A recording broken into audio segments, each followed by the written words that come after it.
This quick tutorial will show you exactly how to import products and services in Wave Accounting. Whether you're setting up your business for the first time or updating your current inventory, this guide will help you streamline the process using Wave Connect in Google Sheets. Let's dive right in and simplify this task step by step. First things first, open your Google Sheet. If you haven't already, you'll need to ensure that you have the Wave Connect extension installed. You can find this in the Extensions menu.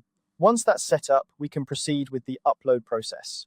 Click on Extensions at the top of your Google Sheet window, then hover over Wave Connect and select Upload from the drop-down menu. This action will prompt a sidebar menu to appear on the right side of your screen. In this sidebar, you'll notice several options. Here, your task is to choose the correct data type for your upload. Since we're focusing on products and services, select Products or Products and Services as your target data type. By doing so, you're telling Wave Connect exactly what kind of information you intend to import, ensuring everything is organized and categorized correctly. Now that you've set your data type, let's move on to preparing your input sheet. Look for the section labeled Step 1, Prepare Input Sheet. Right under this section, there's a button aptly named Prepare Input Sheet. Go ahead and click on that button. This will format your Google Sheet, making it ready to receive your list of products and services. It's essentially creating a template for you, which brings us to the next phase of our process. With your input sheet ready, it's time to populate your items list. Here, you'll enter all the details of the products and services you wish to import into Wave Accounting. Make sure to include all necessary information such as product names, descriptions, prices, and any other relevant details. The more comprehensive you are at this stage, the smoother your import will be. Once your items list is fully populated, the next step is to validate and upload your data.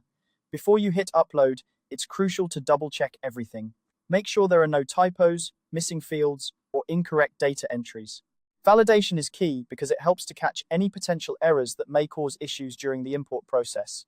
By ensuring everything is accurate and complete, you reduce the chances of encountering problems later on. After you've validated your data, it's time for the final step, uploading your items to Wave Accounting. When you're confident that everything is in order, follow the prompts in the Wave Connect sidebar to complete the upload process. Once uploaded, your products and services will be available in Wave Accounting, ready for you to manage and utilize as needed. And there you have it. You've successfully imported your products and services into Wave Accounting using Wave Connect in Google Sheets. By following these simple steps, you can efficiently manage your business's inventory, saving you time and effort. Remember, accuracy is essential, so always double-check your data before uploading. Thank you for watching, and I hope this tutorial has made the process clear and straightforward. If you found this guide helpful, please consider subscribing for more tips and tutorials. Happy accounting!